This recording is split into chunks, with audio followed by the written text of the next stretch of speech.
All right, it's Thursday at 4:20 p.m. Eastern. That means it's time for Office Hours, AROYA's weekly session for cultivators to hear from the experts and talk to each other about what they're seeing with their grows. My name is Keisha. I am your co-moderator today. I'm not alone. What's up, Mandy? How are you? Hey there, Keisha. We're here for episode 48. We're also going live over on YouTube. So if you're watching us over there, make sure you send us your questions and I'll make sure I get those to the team. We do have a few announcements before we go ahead and jump into our crop steering questions that we got from you guys this week. If you're going to go to the Emerald Cup this weekend, be sure you catch up with Keisha and Seth. They're going to be representing AROYA. And also be sure you're following us on all the platforms. That's Instagram, TikTok, YouTube, and now Social Club. We have a ton of questions from this week, so I'm going to go ahead and throw it back over to you, Keisha. Awesome, Mandy. Thank you so much. Yeah, we are out here. Seth and Jason, how you guys doing today? Good to see you. Pretty good, well. Keisha. Good. Awesome. Yeah, no. So before we get started with Instagram questions, you guys are out in the field talking to clients all the time. We're reaching the end of the year. Why don't you give us a little scoop on what are you seeing out in the field? Why don't we start there? Well, Keisha, I know talking to a lot of my customers lately, we're getting deeper and deeper into the, legal and recreational cannabis market in a lot of places. And we're starting to see, a lot of market saturation. And that means that a lot of people are kind of changing their business strategies from bulk production to start to focus more on quality and ensuring their brand longevity in the marketplace. Would you agree you've been seeing some of that, Jason, as well? Yeah, absolutely. There's definitely a refocusing on how much product they can get out the door compared to where they can get it out the door to. And obviously the big road of that is quality. We have seen quite a bit of people refocusing on their data systems as well, trying to just eke out some efficiencies that help them stay above water. Yeah, absolutely. And, one thing we kind of wanted to talk about today was how much AROYA can help cultivators in just increasing their consistency and their overall quality. It's good to remind people that, any irrigation strategy you're applying is crop steering. Are we steering it the way we want to be all the time? Maybe not necessarily, but whether or not you're using AROYA, you're steering your crop.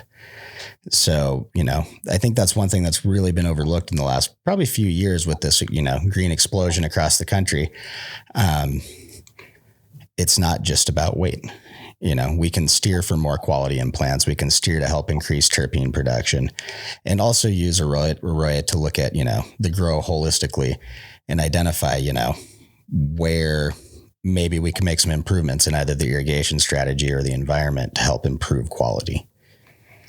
Yeah, that's exactly right. I mean, when we think about the irrigation patterns that people have used, a lot of times they don't necessarily use the term crop steering when they're doing that. Crop steering, when we apply it, it's just a specific set of irrigations and environmental parameters that are encouraging a specific plant response. If that plant response is more yield, then we can tailor it a little bit different. If it is yield and quality, which is usually what we're trying to focus on, then timing the irrigations is one of the easiest ways to increase the response in that plant for the type of chemotype or chemical composition and weight that we're looking for. Yeah, and one of the key things I think a lot of cultivators have been struggling with is that reliable terpene consistency and potency. So, when you've got some really good genetics, they give you all the expression you want, but you're struggling to get that consistent chemotype. Like let's say we're growing for extraction. We've got a product label and name attached to that product. We want it to be the same way every time it hits the cart. What we're seeing is a lot of people, if they're not using some sort of crop registration and crop steering, they're really having difficulty hitting that mark time and time again. And that's where I think a system like AROYA comes in and really helps you stay consistent run to run and also identify some of those key factors that make a difference. If we're looking at, like terp expression, if we can't really monitor our EC, we can't maintain that, we can't hold everything inside of a certain range, it's difficult for the plant to produce consistent results. We might get, a poor yielding, really great run in terms of quality, but then replicating it might be a problem because we don't know which stress we applied actually gave us that morphological or biochemical change in the plant that we're looking for. Yeah, and I don't want to get us too started backwards, but when I think about any of the volatiles, so terpenes are a great example of a volatile compound that's in there. They can increase to a certain point, and then once they've reached the max potential of that plant, then they're only ever going to decrease from that point. And so when we talk about differences during cultivation, so one cycle producing better than the other, we always have to think about, all right, is the timeline that we're harvesting on need to be exactly the same, even though there are some environmental or irrigation changes here. And for terpene profile specifically, this is extraordinarily important that you're tracking things, actually on the plant rather than just through the life cycle, unless it's absolutely consistent a life cycle run or harvest group run. And so, when I think about how do we maintain those terpenes, obviously capturing them at the exact right time is one of the most beneficial things that you can do. And then obviously preserving them through standards in your drying cycles, using analytical measurements to make sure that we haven't lost more than we can, or lost more than we have to lose, or, just not necessarily a safe product to be capturing at that point in time. So those are a couple of things that maybe we'll touch into later as well, or we can jump into them right now. One of the things I'd like to focus on real quick, and I'm going to share a graph, is how you can use, crop steering or just crop registration in general to, can you guys see my screen on there? Not yet. Not yet. Okay. We'll give it a minute, but how growers can use that to increase their, consistency, whether it's, an error occurred. Let me try this again. And actually, Jason, maybe it'll work better for you. But we have a host of tools in AROYA that, although can be used to increase yield, the real thing that they're being used to do is analyze the data. So we can go back and look. A simple one I like to look at here is target ranges. So I can actually take this back. I can look at my entire run, and this would be just a demo run. This isn't perfectly ideal graph data. But when we look back, we can easily display this target range, which may change throughout the cycle. Again, these aren't necessarily the best ranges to display. They're just for an example, but I can really quickly look and see where I came out of range and start to identify, well, what was the issue we're facing? If we're looking back at this area here as an example, this, although is not a good, again, representation of irrigation strategy. If we were trying to bulk and had a much narrower bar up here, for instance, we'd go, okay, why are we letting it dry back so far? We should be applying more irrigation throughout the day to keep that water available and easy for the plant to uptake and bulk. So that's, and Seth, I don't know if you want to show like air temperature. It might be a little less busy. Yeah, that's a good idea. And maybe I'll just zoom in on a few days here to kind of show you. I just like to show this because I like to get people into the habit of looking back at their entire run. Let's just zoom in on this little section here. About a week, a little over. So if we're looking at, hey, we're having problems, maintaining temperature inside of the range we want. And then it also looks like when we wanted to say, switch from bulking into ripening, where we would generally lower the temperature a fair bit. Hey, look, we're still not able to maintain that. Therefore, we're struggling at consistency in this part of the cycle. So we know where to focus our efforts rather than looking at the sum of all the variables and trying to pick it apart. We can use quick references rather than poring over spreadsheets or looking at just graphs with a lot of values on it and no easy way to sort it. Yeah. And, one of the things that we definitely realized early on was that a lot of systems have alerts, and a lot of times people set their alerts too tight. So what we do here is we actually allow you to set specific alert ranges and specific target ranges. So I like to have a dead band in between those, where a target range is what I'm trying to communicate to the team as the most ideal parameters. Maybe they're a little bit tighter than we can actually achieve based on some HVAC engineering constraints or irrigation constraints, or every once in a while it just we just can't be perfect. So I like to think of the target as like the golden parameter, where's the absolute best areas that we're trying to achieve with these different data types. And then I like to have some deadband, say this is how, life works. We can operate within these ranges. And the alerts I like to have at a point where I looked over historical data and said we can almost always operate within these parameters. If we aren't operating within these parameters, either some set point got set wrong, or possibly equipment failure, things that really we do need to get a text notification and go check out why we aren't in the realistic ranges that we're used to operating in. Yeah. And to add to that, Jason, I just like to use water content. And you see here's a great example sometimes, like if I was running this early flower generative strategy in Rockwool, for instance, I'm going to look at saying, okay, rarely does my irrigation get stuck on in a way where it actually gets on the plants unless a pipe breaks and floods the table somehow, which that would catch. And then, on my EC range, okay, if I can look back at historical harvests and say, okay, I've got a little bit of range. Also, I know that when I over dry just a little bit, I'm going to pass my analytical target range on the high side. And if I overwater, I'm going to pass it on the low side. But I also know that, this is a game of averages. I can only have so many sensors in the room. So if I do have one that is a slightly bigger plant and over dries a little bit, I'm actually going to set this EC range fairly high, because there's probably a good chance it'll get caught over here on the water content range first. And again, we always want those to be action items. So I don't want to get texts at 4 a.m. if I have plants going 1% under where my range was, because my analytical range is tight. But if it's 10% under, that means either I had an equipment failure or a scheduling failure, i.e., I need to go in and make sure I program either another feed, increased feed volume, or doctor up my feed schedule in a way that is not going to let me fall out of range too far. And in certain medium, like Rockwool, that's a make or break it for yield for people, and quality. If we hit the point where we've taken that Rockwool down to let's say 8% repeatedly in early flower, we're going to have to put a lot of water on it to keep it alive, or accept that plant is not going to be able to get as big because we've functionally reduced the water holding capacity of that Rockwool by roughly half at that point. And, plants need light, CO2, and water to build mass and to build structure. So if we're lacking any of those things, we don't get the growth we want. Yep. I know some clients,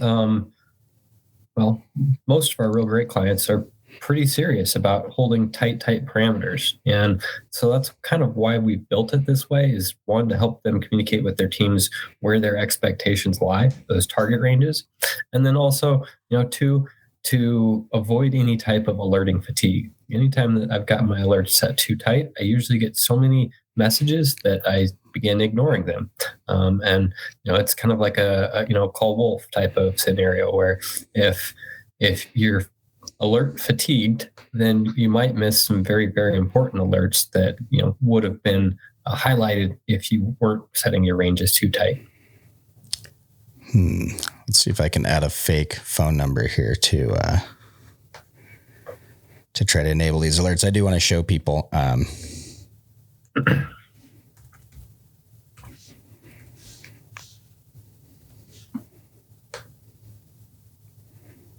There we go. So one thing in AROYA that you can do, and actually I think this hugely plays into quality, is go in and take off a lot of these alerts that are not action items. It's like Jason said, my apologies, Jason, I'll never do that again. Alert fatigue is real. If you learn to ignore, something like, let's say you've been having some power outage issues and your light timer's not working right. Okay, light schedule might be one you want on. But if you learn to ignore things, problems are going to go unfixed for a long period of time. And that is, lack of consistency run to run is one of the biggest things that contributes, I think, to loss in quality. Just not having all your bases covered and working reactively all the time rather than proactively.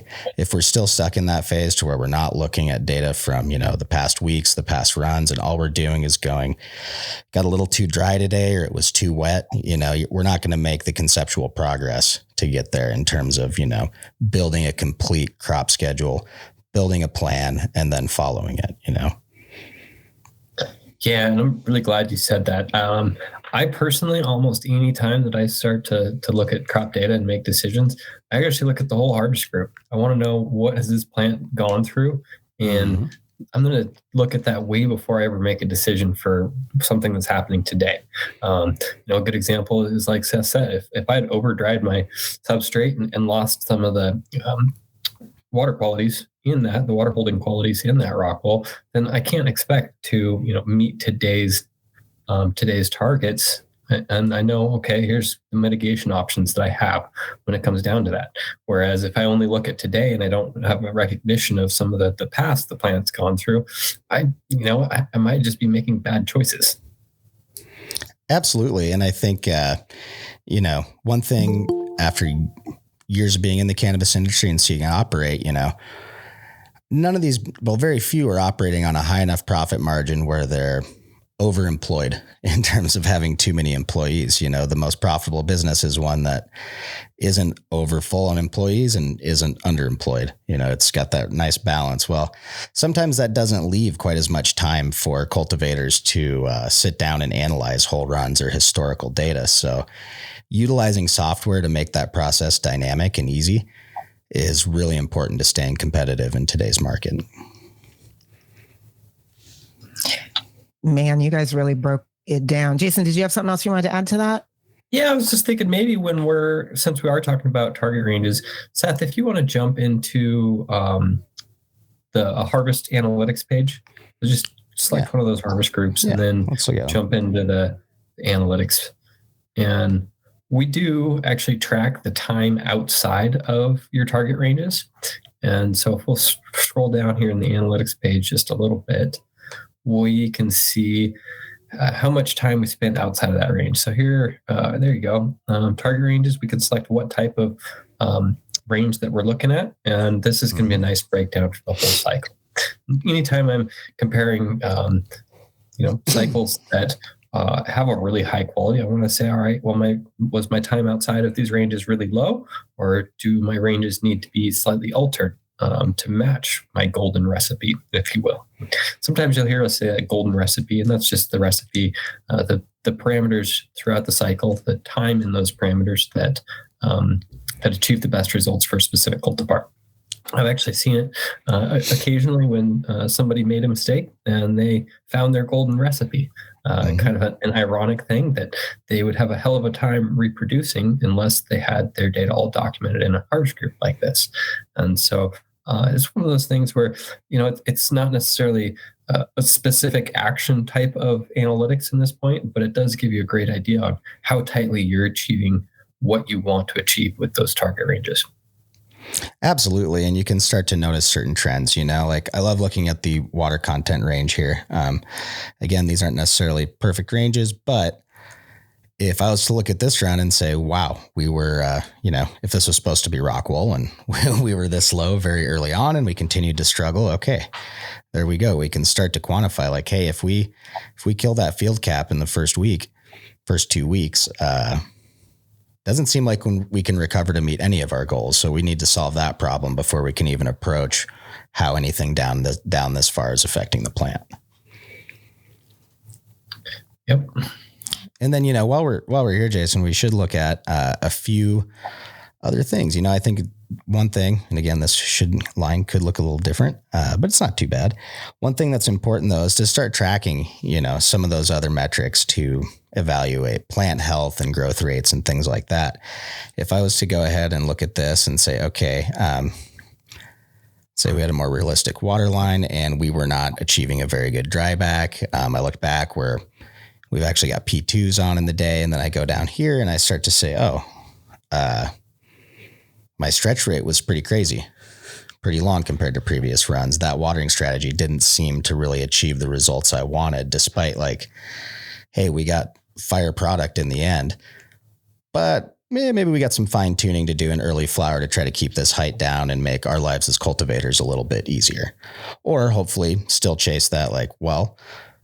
We achieved a lot more stretch than we wanted to. Did we leave some quality or yield on the table just because we prolonged that stretch time and we didn't get as much time focusing on flower development as we wanted.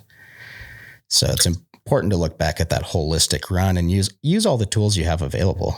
Don't jump to something more complicated just because you feel like it's going to be a lot better. You got to start with the foundations and collecting as much data as possible before you can really capture everything going on in a facility or growing environment. And this is really important. And that is the fact that if we don't have a full picture, or you don't have a full picture because of the lack of data, a lot of times your fine tuning actually isn't going to be fine tuning, and you're going to over tune things. And we're going to go from one maybe slightly successful technique, and maybe we'll be thinking we're fine tuning it, but we don't have the data to support how the plant response actually was when we turn our dial. We might turn that dial too far and say, all right, well, man, we really kind of didn't make any headway. We've actually gone backwards in our process of improving how we can achieve awesome results with a specific cultivar. Absolutely. I run into that pretty frequently with people. And this isn't a generalization, but I do run into clients who have not had, any substrate monitoring equipment before. And they're very, very excited about the possibility of pushing higher EC in the root zone just because they haven't been able to see in there before. And they know that they can now do it much more safely. If they're just going off of runoff before, you can certainly make some predictions. You can certainly make some decisions, but now that you can see what's directly going on in there, we want to push that high EC. Okay, well, the plant's only going to take so much of that salt. Cannabis can actually take fairly high levels of EC compared to some other plants I've seen grown, especially vegetables. However, if we can't see what's going on and we accidentally over dry and spike it way too high or flush it all out way too quick, that's when playing with that high EC gets really dangerous. And at that point, if we didn't have this monitoring equipment, we'd go, hey, it's locked out. Okay, what does that mean? Does it have low pH? That's why it can't take up nutrients? Is the EC way too high? Now we can make an educated choice on that and actually, consistently put out more potent product. This is awesome, you guys. Just really talking about changing business strategies. We have, an industry that is really dictated by multiple states, which can be challenging. There's no set standards, but new markets seem to have the same challenges every time, which is just like an overabundance of cannabis and dropping wholesale prices. So finding ways to really strengthen our own business practices in the long run is really what it's about. So really appreciating that walkthrough. Navajo is on with us today. He posted a question in the chat. I'll send it you guys your way. He wrote, I'd like to hear about some of the curing post-harvest strategies you guys recommend to maximize terpenes on the final product. Navajo, you want to unmute yourself and add anything to that? There's not much to add. I was just kind of like, when you guys were talking about it initially, I figured if there's anything like you guys wanted to share, maybe like you guys obviously have like a massive data set. If you guys have seen anything correlates really well to maximizing terpenes, just because that's just a problem I've been having for sure. Yeah, absolutely. And kind of one of the things that comes to mind that, first off, as far as when you harvest, is taking good documentation on the color of your terpene or your trichomes. So go ahead, and I actually find it really fun and relaxing to take pictures of your plants towards the end of harvest, and you can actually build a little timeline. Here's what my ripening process results in, and the color of my terpenes. If you are trying to hit something like fresh frozen and you want those nice clear terpenes, now you have a good idea on exactly what date you should be breaking that harvest down. If you're trying to absolutely maximize the spectrum of the terpenes, sometimes you'll want to wait a little bit longer so that those slower mature terpenes actually get a chance to mature and present themselves once the trichomes are amber. So that's kind of one of my favorite things to do is get it at a USB microscope, stick your buds in there when you start getting in towards the later stages of the flower. Take a picture on that USB, upload it to AROYA. Now you've got it locked in. You can always go back and look at that harvest group. You can understand, did we hit our targets, and is this an expected process that we can follow again? That just really helps your team, when it comes down to managing what supplies you need to harvest, what types of employees that you need staffed. A lot of that can trickle down into making your operation run a lot smoother. And then on the other side here, I'm just trying to jump into our drying page, where we talk about making sure that you've maximized some of the ways that you capture how dry your product is. Historically, a lot of times we talk about the snap test, and the snap test is very effective for certain people in the industry that have been around forever. But it doesn't necessarily take into account when you have different employees, or when an employee is sick, or if you need to scale your business, or maybe there's just some strains that don't necessarily quantify as easy with your snap test as you're used to. And that's where using equipment like water activity is vital. And it's one of the things that, one, can help protect all that investment that you have in during the cultivation cycle by maintaining the highest amount of terpenes and THC that you can contain in that product. But a lot of times it can also help you cut down your turn times on that room, because you realize that, hey, maybe we're over drying this product by a day. Well, let's cut a day off. We're going to have better product. We're going to have a little bit more weight out of it, and we get a whole day back in our cycle. So one of the things that I always recommend people do is they check out some of our free references available on AROYA.io, and they just talk about, here are the scientific techniques behind drying cannabis. We sell the Aqualab, which is a fantastic piece of equipment for very high precision monitoring, and take some samples, every day, and start to characterize what your dry curve will look like. Jump in here and watch these water activity microbial growth series that we've released, and kind of start to familiarize yourself, with how water activity and moisture content are related, and why water activity is a little bit more precise. So when we think about, all right, here's our target range right here in red, and when we look at the yield, it's definitely on a much larger scale than the water activity. So by using water activity, we can guarantee that our product is going to have a much more precise range. So if we're using moisture content only, we said, hey, we need our product to be between 10 and 12%. Here's how much range that we would actually be hitting. Now, if we're using water activity and we're saying, all right, we want to be at 0.62 in water activity, here's the range that we can hit. And these are based on very standardized error bars. So plus or minus 1% moisture content is pretty common for lower and mid-grade loss on drying type of equipment. And when we start to look at something like the Aqualab, we're accurate to plus or minus 0.003. And that's why we can achieve so much tighter results. Now, applying those results isn't always as easy in application as it is in this white paper. The things that you're going to have to do is make sure that the airflow in your drying room is very consistent. Make sure that the size of your buds are being sampled appropriately. So if we want to make sure that, hey, we want the best product for the entire group of plant, then some of your buds are going to be bigger, some of your buds are going to be smaller. Make sure that you're sampling both of those and getting an idea of what the standard deviation on your samples looks like coming out of that room. Yeah, I think you nailed a lot of the important points there, Jason. The biggest thing I'd like to add is, post-production handling. Number one, don't beat up your buds a bunch. Try to be as gentle as you can, but when you're hanging, when you're pulling down, when you're bucking, one way we lose some of those volatile terpenes is actually breaking those trichomes. That was part of old school hash pressing. You got this keef that doesn't really smell that much. You smash it in a press, break all those trichomes, and suddenly you get that terpene release. So physically, you want to take care of them.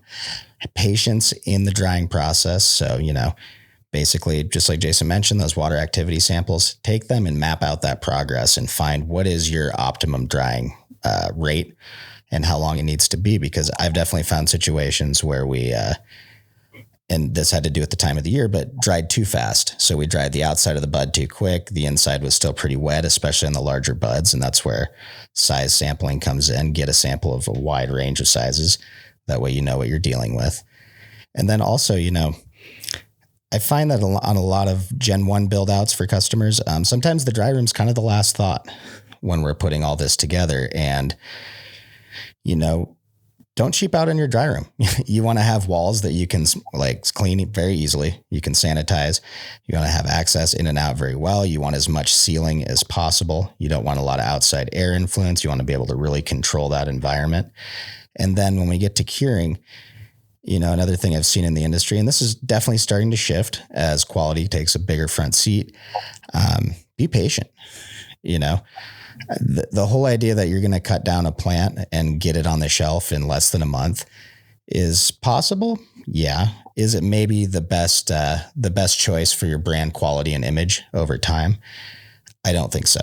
Most growers I've worked with have found that a 2 to 4 week cure really is what gives them the best results.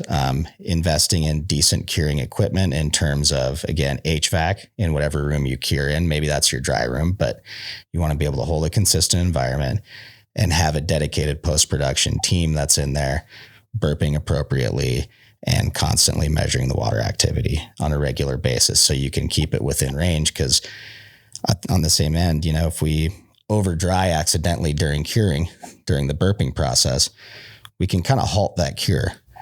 If we haven't waited long enough for some of those nice volatile terpenes to come out and get rid of that hay smell, if we over dry it while it still smells like hay, essentially, it's going to be hard to bring the rest of those terpenes out with the following cure.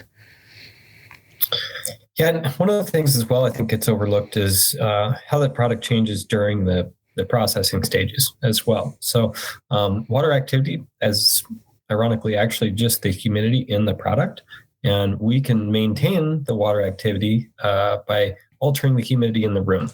And I've got a lot of clients who are focused on retaining that and having a projectable output weight, and they'll put humidifiers in their processing rooms or dehumidifiers in their processing rooms.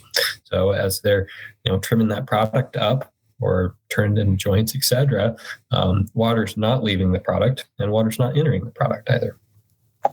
Absolutely. And then, carrying that on to out the door, if you can be moisture testing or water activity testing your product right up to packaging, you're ensuring that the best possible representation of your work is going into that jar. There's nothing worse than someone saying, "Hey, I bought some of your bud the other day at the store and it was really dry." It just tasted awful. It was over dried. It seemed like it was old. And, maybe at the end of the day, they actually just got something from a bin that was unsealed, or the HVAC in the storage or processing area was not doing well that day. But people remember that bad product experience just as strongly, if not more so, as a good product experience. So making sure that your product going out the door is consistent and at the quality you want it to be is really important for brand image. Because, any of us that are in states with dispensaries, we've all seen it, the progression of brands through the dispensary. Well, a big part of that, and especially what I've noticed with, say, outdoor growers, there's some great outdoor growers out there. Well, they have a bad year and they get some moldy bud. They've got to make the choice to not try to put that out, and send it to a processing facility that can make distillate or whatever, but they know that they definitely can't have their name on that. And that's super key, I think, to just staying relevant in the industry and protecting your reputation and not losing all the work, building up. I don't want to put a number on how many cannabis brands there are in the United States, because I haven't tried to look that up at all recently, but everyone's putting work into developing this brand. No one wants to spend time and money to go, oh, we got to start a new one next year because we put out a bad batch. So it all comes down to that big picture thinking. Thank y'all both so much for that very helpful overview. Navajo, thank you for your question. If there's anything else you want to follow up on, please do drop it in the chat. We also dropped a link to the AROYA's drying guide in the chat. That has come up a few times recently. So yeah, it's an excellent resource. People really, really get a lot out of it. So definitely check that out. Moving on to my next question here, we have from Diane, who's on with us today. Diane wrote in, what's causing the hollow stalks? Is that good or bad? And Seth, specifically directing it to you. So your thoughts on that? So pith autolysis can be caused by a few different things. Sometimes it's disease. When you see that, you're going to probably see, basically a rotten inside of the stem at some point lower on the plant. A lot of the times, unfortunately, it's genetic. It's something that if you encountered while you were breeding two different lineages together, you would probably want to start doing some math going backwards and trying to identify if that is a recessive or dominant trait, if it's displaying any linkage, and decide if you want to just throw that out. Because in my experience, like I've had moms that have that issue. They don't produce good, decent sized clones. I can only get a clone that big off of them before I hit that hollow part of the stem, and I can't get good rooting out of it because it's already hardened up in comparison to a regular branch that would be more pliable and easier to work with when cloning. So is it bad? In a world where we trellis all of our plants, maybe not necessarily. In an outdoor plant where that stalk's going to break over a lot easier, yes, it's definitely not good. How attached are you to the strain is what it's at the end of the day. And if you're having problems with branches breaking over, that's why it's happening. If not, hey, that's just one of those weird traits that comes along with certain cannabis strains. Awesome. Thank you for that. And learned a new phrase today, pithatolysis. Learning some. I'm about to be an expert. I'm so excited. Mandy, we have some questions on YouTube, right? I'm going to send it over to you now. Oh man, it's really popping over there. We got a lot of shout outs. Thank you guys. Dr. J, nice to see you again. Gabe, nice to see you. I'm going to start with Dr. J303's question. What irrigation do you recommend for producing more nodes during veg? Generative. I think we're probably in agreement on that, huh, Jason? More nodes, more generative. Yep. Typically you're going to see, the harder generative we run, the tighter that our node spacing goes, and means that we're just building more of them faster. So if we have an appropriate sized plant and we're ready to have a lot of nodes, then make sure we hit it at the right time. Obviously, if we're trying to do a shorter stalkier plant, optimize the number of calyxes that we create, then we're going to do it a little bit earlier than we would on a plant when we're shooting for, say, 5 or 6 feet towards the end of harvest. Yep. The earlier we create that hormonal condition in the plant, the more we're going to drive that type of growth. And the longer we can sustain that early flower generative style of irrigation, the more consistent results we're going to get with it compared to going super vegetative during veg and trying to get some tall, skinny plants and then flipping them to a generative style. We've got a little bit of a lag before that plant, the PGRs have kicked in, essentially. Perfect. We also got a question from Gabe. He says, thanks for the awesome videos. I was wondering, to what extent is it normal to see loss of field capacity in gen steering? And have you ever put drip stakes in the slabs, not blocks? I run 3x deltas on slabs. I mean, in that case, you're just driving back too far in gen. You're if you go below, the rule of thumb that we go by is 40%. If you go down to 35%, you're definitely going to start losing field capacity. So always keep that in mind when we're working with rock wool. It has a limitation on how deep of a dry back you can get without, damaging that integrity to hold water. Yeah. And, one of the things that I always try to not forget, which I do sometimes, is just talk about the initial wet up. The initial wet up of that rock wool is absolutely critical in order to avoid over dry downs. So, make sure that when you are doing your slabs that you let those slabs get fully saturated. I like to do it at least overnight before I even make slits into that slab. And so you can put them in the room, put your drip stakes in there for irrigation, and do that, even before you're putting your plants on top. Make sure that plant is, or that slab substrate is fully saturated. You've washed out any of the wetting agents in there, and then go ahead and slip and drain them.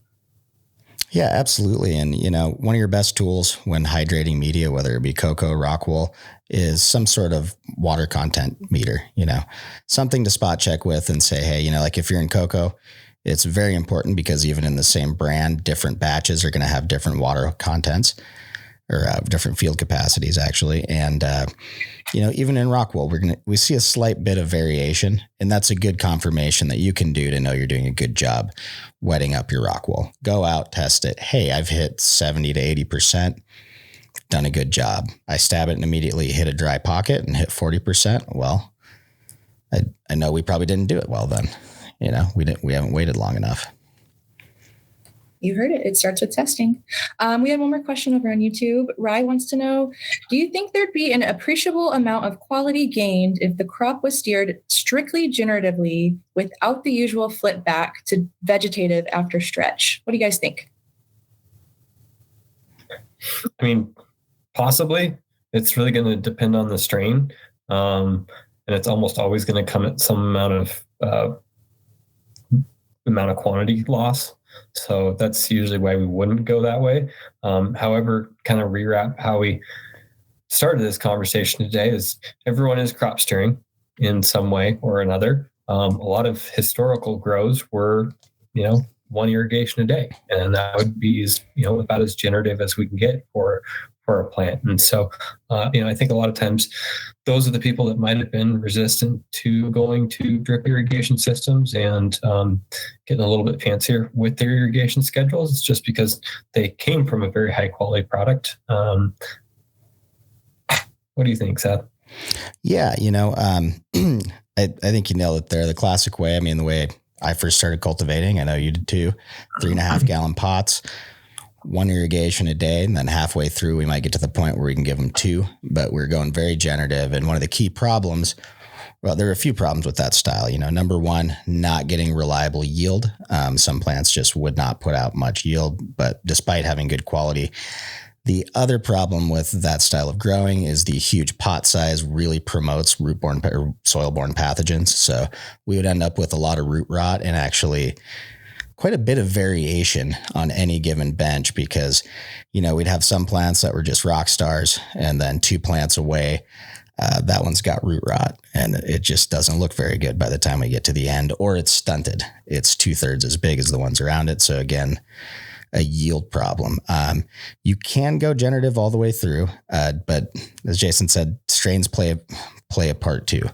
Some stuff develops very much the similar quality almost no matter how you steer it, if it's a super generative leaning plant, as we like to say in terms of genetics. However, I find that quantifying everything, it's all going to go back to it, but quantifying and tracking, typically my customers that I find that get the best quality do some sort of bulking. Do they do it as aggressively as some of us do, searching for huge yields? No. Are they doing it for very long? No. And are most of these people or these growers in a financial situation that's make or break it right now? Also, no. A lot of these people have been able to pay off a lot of their debts and they have some freedom to pursue a more boutique market. And it happens to be strong in their area. Some areas, it's just hard to get the boutique price right now. And that's a reality.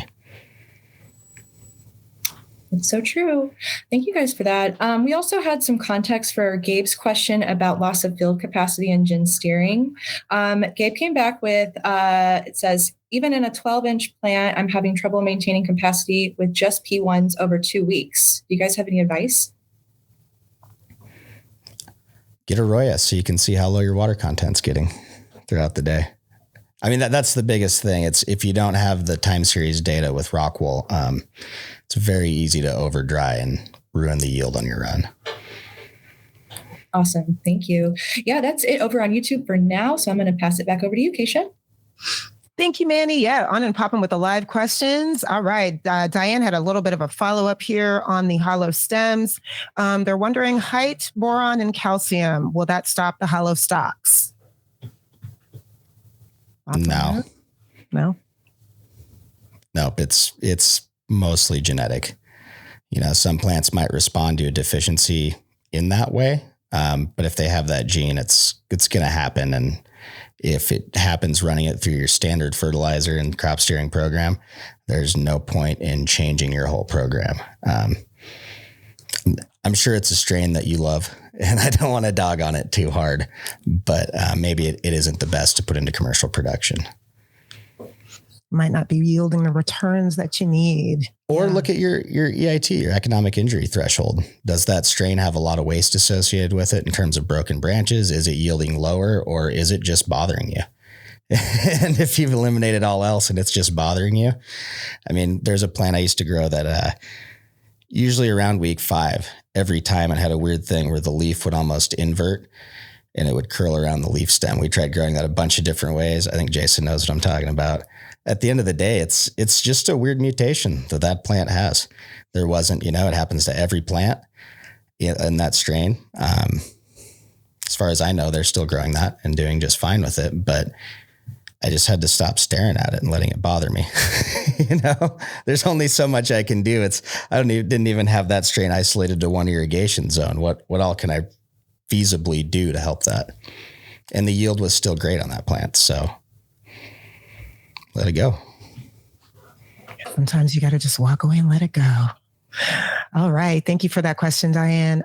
Navajo posted a follow-up here, I think actually just separate from its previous question, but he wrote, I'm having a lot of issues with my drippers clogging. I started adding xeritol to my mixes, but it seems to still be accruing. Any thoughts on that? Yeah. I mean, obviously avoid organic additives or anything with a talc powder in your systems. Make sure that you have lots of 120 mesh plus a little bit finer than that if you can in your filters, and that you're changing them at the very least every other day, cleaning them out. Obviously if you've got some backflush systems, it decreases the amount of labor you have doing your filters. If you've had clogging problems in the past, sometimes the only way to get past that is to install new drip systems, especially at the emitters. The emitters are typically the most picky part of the system.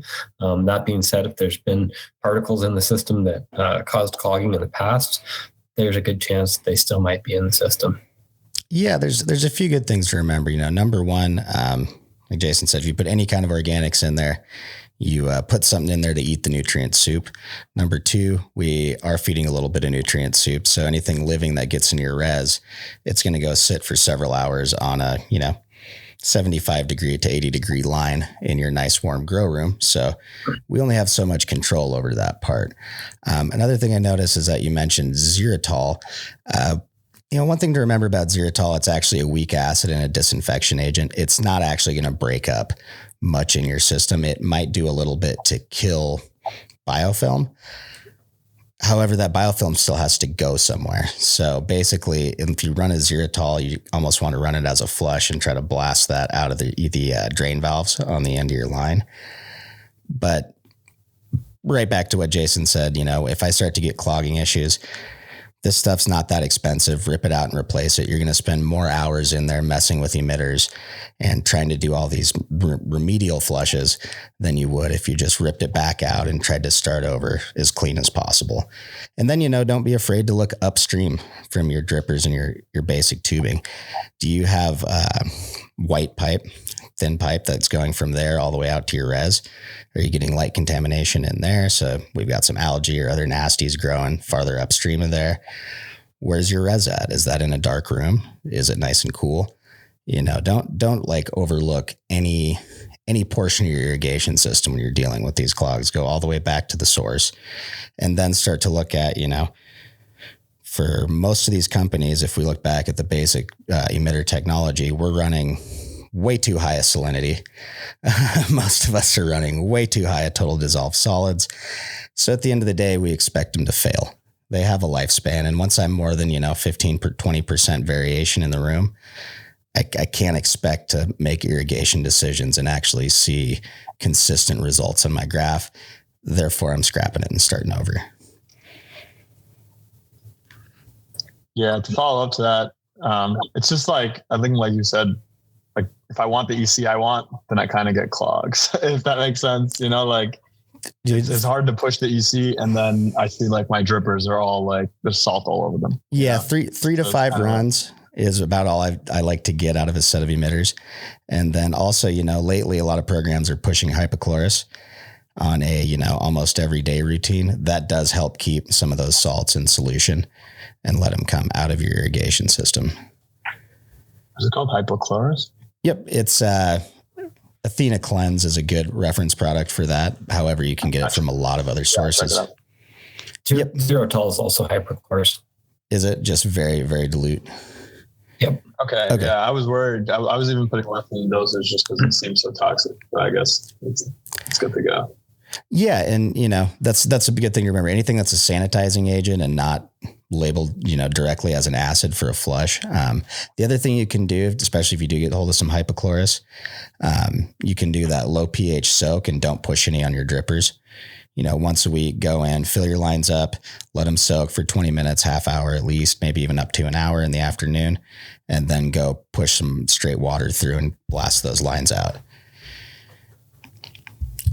It is possible to do maintenance on your system while you're still growing.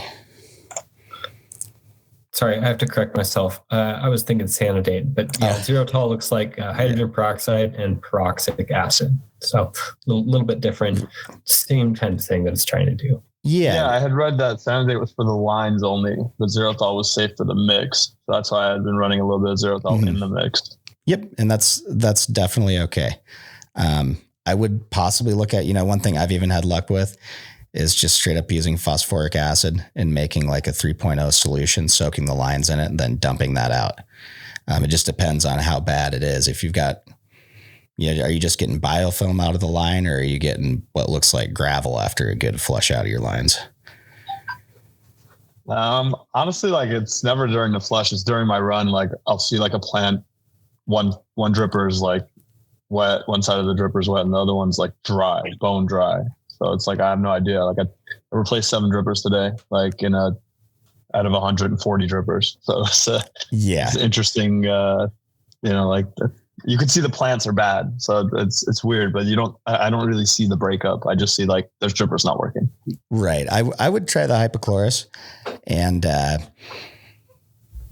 when was the last time you replaced everything? Excuse me. These were actually brand new. So like a 6-week, what's it called? I think it's my mix. I think like I have too much organic shit in it, and that's probably what's causing it. I think that'll definitely do it. I've noticed like when I was running any kind of organics through those drippers, I'd pull them out and there'd be like almost a horsetail of biofilm stuck to the bottom of the actual dripper itself. And that was a mixture of bacteria and talc powder, because we were putting in a product that was 98% talc powder along with those beneficial bacteria. So makes sense. Yeah, I think that's I'll something look into the about. Dina cleanse. I think that and then another thing I've really had luck with is running disc filters. If I can get some pretty tight micron disc filters, that they just seem to do a little bit better job than the mesh, and you're still going to be cleaning them, almost daily. That's an unfortunate reality. Navajo, amazing. Thank you so much for this question. What a great conversation. We do have a few more live questions we want to get to. Let me move on to Diane, who actually submitted a couple more. So he's looking for a couple of recommendations. First, what do you recommend for root aphids? And second, what's the best way to keep the stomata open? And if you have any specifics with VPT, relative humidity and temperature, he would love that. So what do you guys think? Root aphids, keeping that stomata open. I'll start on the roof aphids there for sure. Procedurally, number one, don't bring in any cuts in dirt or cocoa. Bring in preferably unrooted cuttings or only from a clone cube. But the longer those cuts spend in someone else's facility, the better chance you got root aphids. Number two, if your moms are in your veg room, get them out of there. They're harboring your root aphids. If you got root aphids in your flower room, destroy everything in your veg room, nuke it out, destroy all your moms and start over. What they do is continue to live in any media that's continuing to stay in the facility. Generally, if you've got root aphids, they came in at some point, number one, because they hitched a ride on some media that had a plant growing in it. And then number two, we don't have enough separation and rotation in the system to be able to isolate parts of the process enough to get rid of a pest like that. You can do root drenches as well. There's products like Top 22 WP and several others, Xerotal. We could go down the line. There's plenty of drenches, but at the end of the day, you want to kill it at the source. And generally that's early on in the process. They're in the veg room or the mom room. And I'll jump in on the keeping your stomates open. So stomatal conductance, which is talking about how much exchange goes on through the stomates, how open they are. That's going to be directly related with how much photosynthesis is going on. There is one caveat. So as long as we don't change the CO2 concentration in the room, then a more open stomate is going to mean a more productive plant usually. Ways that you can optimize that, obviously having your CO2 at the right settings for your light settings, making sure that light settings are high enough to produce as much photosynthesis as possible. And then, with your VPD, making sure that you're kind of matching the range of that plant. As far as relative humidity, temperature, and VPD, obviously they are all related to each other. They're things that are slightly specific to strain, and they're definitely specific to the age of that plant. When our plants are a little bit younger, we're going to want to have a slightly lower VPD. So that's going to be either a little bit, usually it's going to be a little bit higher humidity in the room. And then towards the end of the cycle, we can taper that off. A lot of times we're actually tapering to avoid things like molds and mildews as well. But in order to protect the product, that's what we need to do. Specific numbers, when plants are in young flower, say 0.8 to 1 is going to be usually ideal. Then we'll want to be up into the 1 to 1.2 range, and then typically towards flower up to say 1.4 is a good place to be. For relative humidity and temperature, I usually don't like to throw those out. I only like to have extremes, just because I don't want you to go the wrong direction with a specific strain that might like warmer environments or cooler environments. Yeah, and one thing I always like to remind people to do as well when we're talking about leaf surface temps or leaf surface VPD in particular, because what we're using is room VPD or just general air VPD as a way to approximate what's happening at that leaf surface. So personally, I think a great idea to look at is, or not a great idea, a great thing to always be keeping track of is that leaf surface temp. If you've got a fairly accurate laser thermometer, you can go around and say, okay, here's my room VPD. According to that, I still want to see, and all the time we usually want to see 78 to 82 roughly on the leaf surface temp. Sometimes we'll go a little higher with certain strains, or if we've got, the VPD appropriately, we can go a little higher. But if I go ahead and say, hey, my room VPD is looking good, but my leaf temperature is way too low, I'm not getting enough radiant energy hitting that leaf to get the amount of photosynthesis and production that I want. And that ties back in, with what Jason said. We don't want to have extreme ranges in anything. We want our CO2 to be pretty stable. We want our light to be pretty stable. And then from there, we can start to adjust our environmental parameters like temperature and humidity to really dial in that leaf surface VPD, because that's what the plant cares about, is that microclimate, that microenvironment that's happening within a few millimeters of the surface of the leaf. And unfortunately, we don't have a sensor that we can just clamp onto your leaf and tell you everything about it right now. We do have the leaf barometer, which can tell you if the plant's transpiring as much as you expect it to. But at the end of the day, we have to look at also the values that we can easily monitor and act on. Awesome. Diane, that was a great question. Thank you for that. We want to try to tackle these last two live questions. Bilbo posted one. I'm going to read it, Bilbo, and if you want to add to it, feel free to unmute yourself. But he writes, given the peak transpiration period that exists during a diurnal phase, do you think that with this high value crop, there's an advantage to initiating or acknowledging another irrigation window? For example, P1 lights onto to FC, P2 most aggressive phase, P3 maintenance shots, P4 overnight dry back. I'm going to start off the first part of this, and I'd love to see where we are given peak transpiration periods in respect to diurnal phase. I have seen some information coming from Dr. Justice using some Lycor equipment on this. It's actually the only publication that I've seen specific to cannabis. Yes, for other crops, we do see peak transpiration periods throughout the day, depending on how long the life cycle is and some of the other parameters that we're meeting. So I guess for me to make a great decision on this, I would have to see some more professional publications on what those peak transpiration periods look like. Absolutely. I think also one thing we can look at just as a kind of way to indirectly confirm what Jason's talking about. I mean, if you're watching volumetric water content, we can zoom in and look at the rate of dryback over a very short period of time, within an hour, no problem. So we can kind of, see where those peak transpirational periods are, but where the rubber meets the road, if we, let's see, for example, P1 lights on to field capacity. So if we P1 when the lights come on, the plants don't fully have their stomata open. That whole process of really warming up in the morning and getting things flowing hasn't happened yet. And by inundating the plant right away, we're going to kind of actually slow that down. We're cooling down the roots. There's not as much air in there.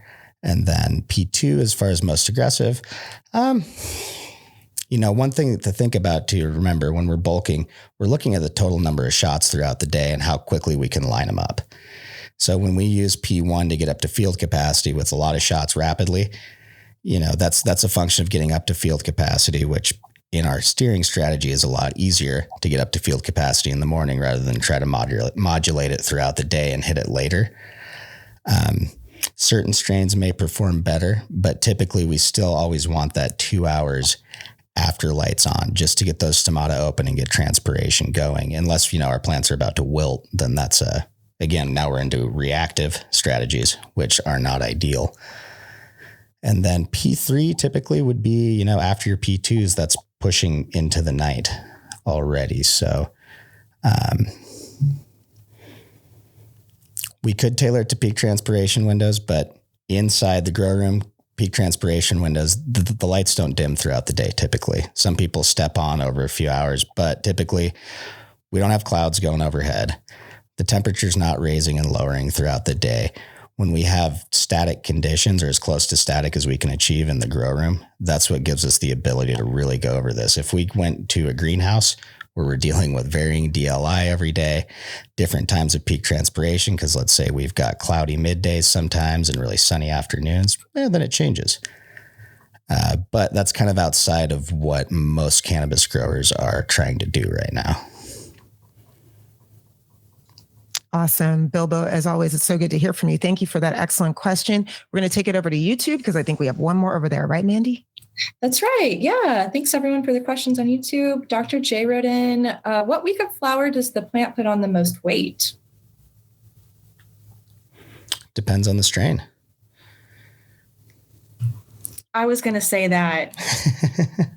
Awesome. Dr. J, thank you for your questions, and thanks everyone over there. Awesome. What a great show. I'll pass it back over to you, Keisha. For real. So good. Thank you to everybody for all of your questions. Seth and Jason just breaking down the science. Always appreciate you guys. Seth, looking forward to walking Emerald Cup with you this weekend. If anybody out there is going to be there, keep an eye out for the folks who are wearing the AROYA outfits. Yeah. All right. Well, on that note, any last words, Seth and Jason, before we wrap it up? See y'all next week. Yeah, hit up me and Keisha on Instagram. We'll both be watching for DMs and stuff on the AROYA Instagram, so we should be pretty accessible down there. That's the whole point. We're there to talk to growers and have a good time. That is it. That is the whole point. Excited to be there. All right, we're going to wrap it up. Mandy, thank you for co-moderating with me. Thank you for everybody joining AROYA Office Hours this week. We do this every Thursday, and the best way to get answers from the experts, if you couldn't tell, is to join us live. You're looking to learn more about AROYA, feel free to book a demo with us, and the experts can walk you through all the ways that it can be used to improve your cultivation production process. But as always, if there's a topic you'd like cover on a future episode of Office Hours, post your questions anytime via the AROYA app. You can feel free to drop them in the chat. Shoot us an email at support.aroya@metergroup.com. Send us a DM over Instagram and all of the social channels that we're on, because we definitely want to hear from you. We record every session. We'll email everyone in attendance a link to the video from today's conversation. It'll also live on the AROYA YouTube channel. Like, subscribe, and share while you're there. And if you find these conversations helpful, feel free to spread the word with your network. Thanks, everybody. See you next time. Bye.